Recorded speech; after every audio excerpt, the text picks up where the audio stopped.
You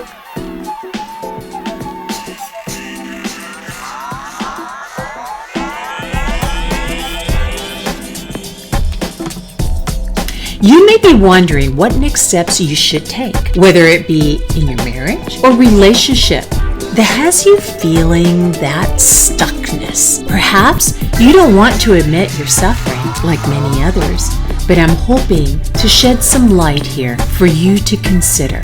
Have you ever been in a breakup, or let's say a get-together kind of a relationship with a seesaw type of contradictory feelings, like feelings of love and hate, attraction, then that disgust? How about excitement and fear? How about contention, possibly envy?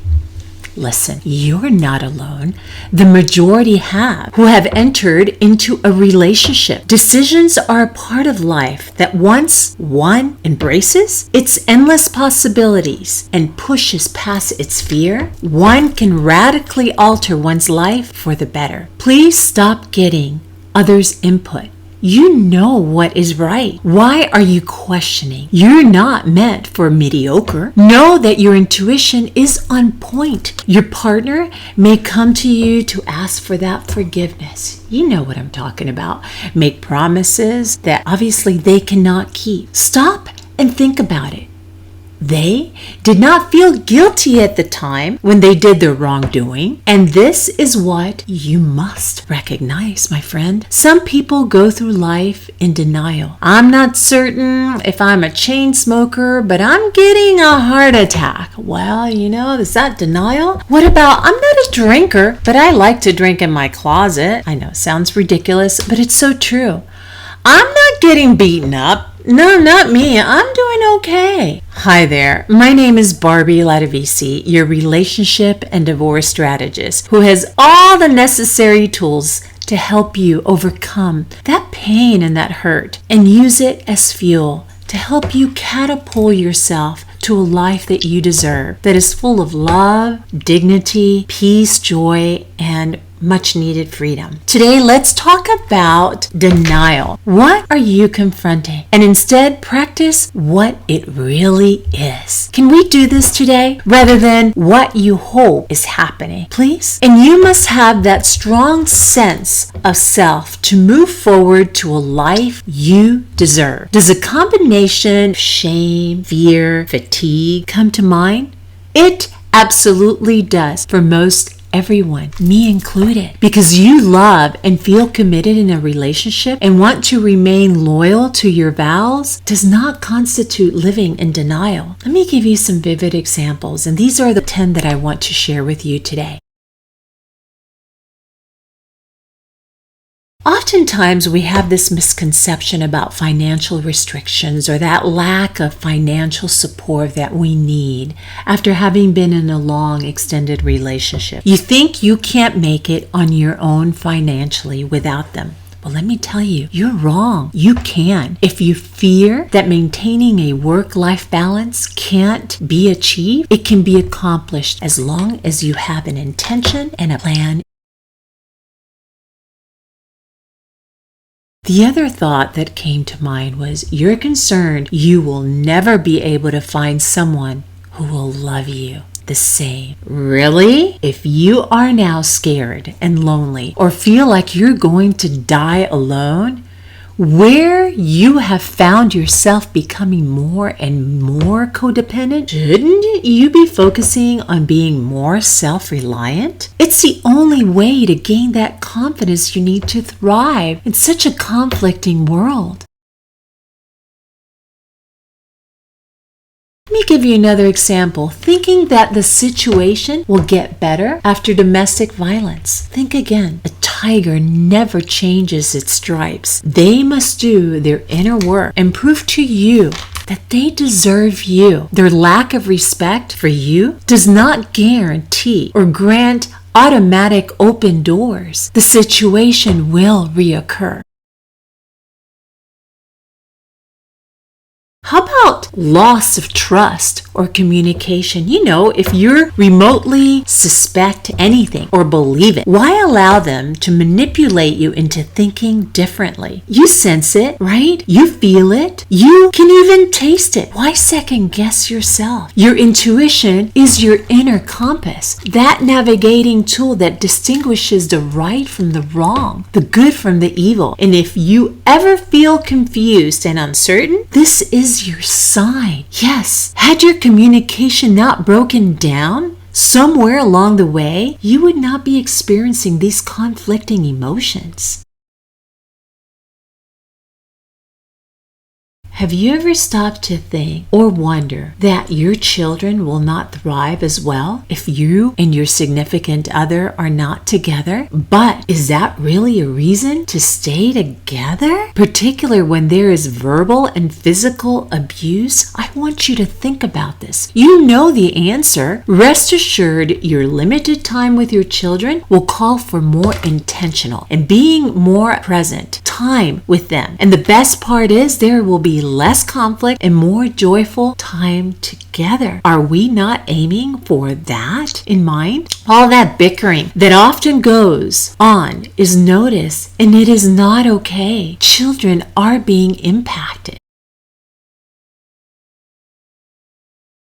Everything will be difficult for your life in general. Really? Let me let you in on one of my secrets. If you're not happy, here is why. You, my friend, have failed to hold yourself responsible to a higher standard than anyone else expects of you. Work on you, improving you. I guarantee you will no longer attract those who are destined to be a part of your life. I learned this the hard way. You will find yourself giving more and more to the point they are not meeting you halfway. This will undoubtedly leave you feeling confused. They will continuously move that goalpost, which you've probably experienced, jerk you around, break your spirits to leave you abandoned. Why wait? Pay now. Nothing will get better. In fact, it will get worse.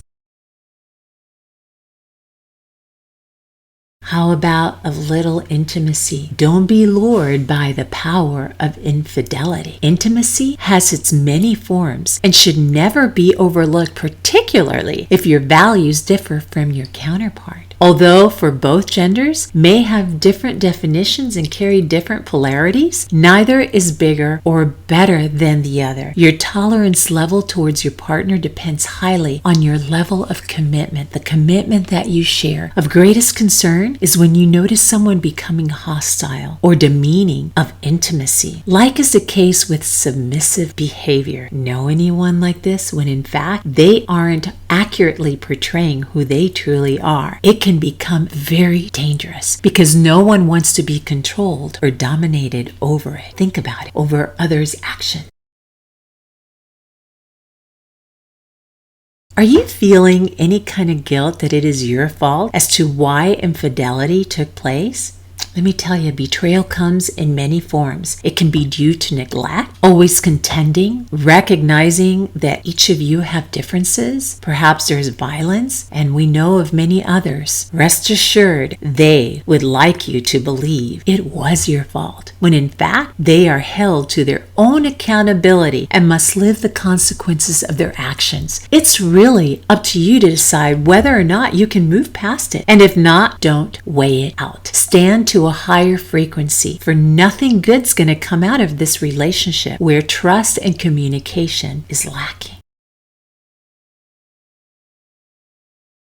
How about if you are in denial? If he or she does not prioritize you and your family, you notice they would rather spend more time with their friends and others rather than you. Know anyone like this? Understandably, everyone needs their own time alone. We all need it. But at what cost in the relationship? Do you notice they put their needs before yours? Make their family a priority over yours? Place more emphasis on statistics of athletes' accomplishments or celebrity insight than you would prefer? I know. A little give and take does help to maintain harmony or keep that relationship alive and balanced. However, if you're not as impressed as I have been, or as they are, or see them more involved than you'd like, Don't fake how you feel. Don't waste your time. Be honest and move forward. If you question your person's real intention, today we see people have their own agendas. Some are motivated by what is viewed as material goods, such as economics and security, while others desire, that free venture type of lifestyle. Others are more grounded and place greater emphasis on connection and predictability and prefer to align themselves with value. Whichever the case may be for you, I honor you for your belief and right. Find someone who mirrors your truth. No one but you can hold you accountable for your decision making. Just ensure not to mislead those who you attract to get what you seek in a companion. I have seen more damage from misrepresentation to last a lifetime.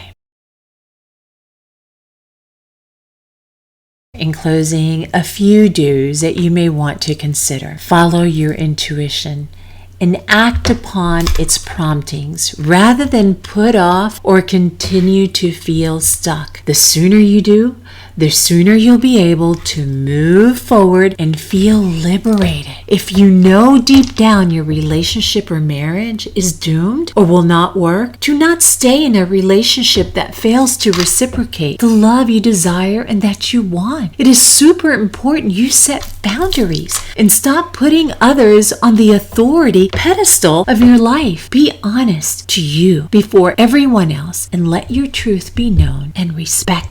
Respect begins with you. If you embody and extend it to those around you, your demands and expectations will be acknowledged. If you don't, how do you expect anyone to show it towards you? Do not allow conflict or being disconnected between your values and their behavior to be overlooked. Bring back self-worth so you feel empowered. You need this most during your denial state. You matter, and so do they, respectively. But at what cost are you willing to continue in this uncertainty that keeps you feeling stuck? Like there's no way for you to pick up traction. You remain in this limbo state that will not serve you or anyone, including your children. If you just know, right? Just make a decision and know. You can always change your mind. Go a different route, a different direction, and let life guide you where it leads you. Life is already short, so why live it in misery, uncertainty, and in fear of what is next? I desire more for you, and the reason I want to invite you today to my beautiful Mr. and Mrs. X Facebook community of like-minded people where you'll be valued and understood. I also want to invite you to check out one of my signature online courses, specifically Strategic Uncoupling,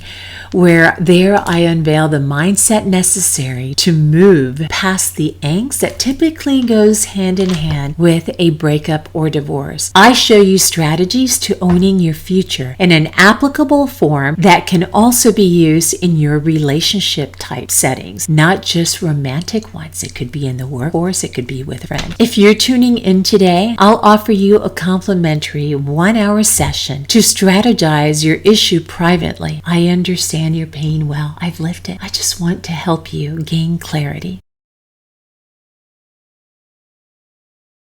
We must learn to accept what it is. The ifs of what it is, it's important. We are often experts of denial, our feelings, that pain that we feel, our needs and our wants. We deny the abusive behavior. We deny love, boundaries, our person, our sense of value. We are all lovable creatures. We all deserve to find someone who loves us for who we are. Accept legitimacy. What you endure and wanted and didn't get, you must accept yourself. Accept what it is, your opposite person. We already know someone we love can hate us, right? But what is important here is that we can still value ourselves.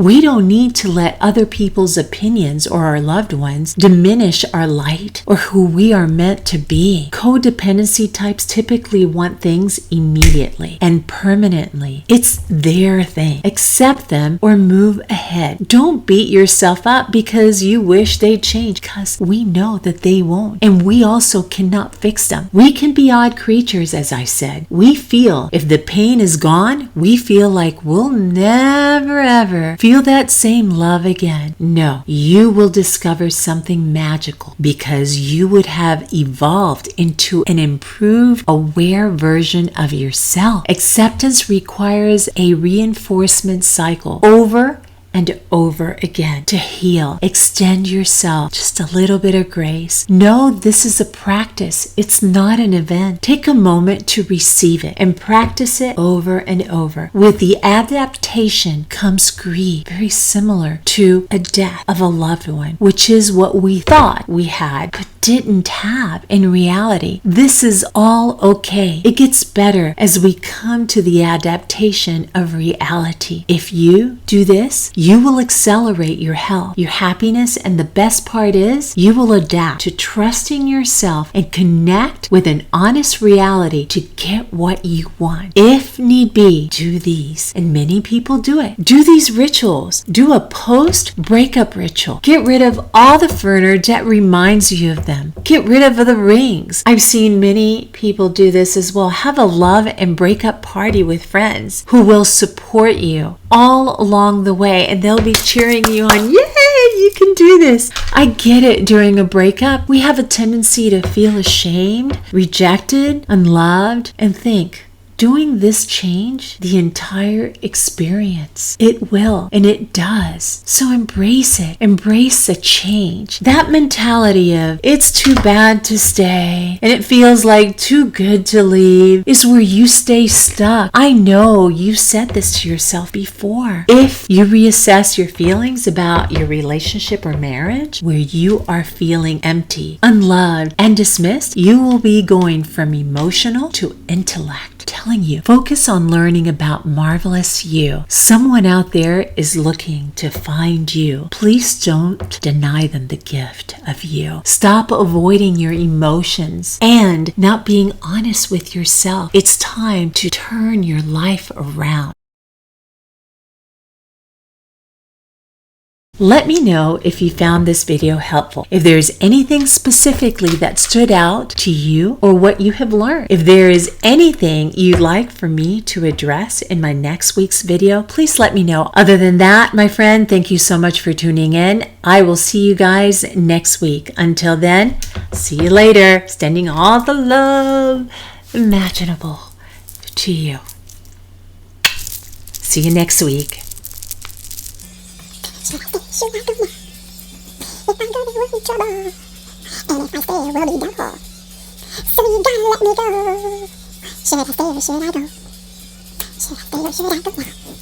If I go, there will be trouble. And if I stay, it will be double. So you gotta let me know. Should I stay or should I go?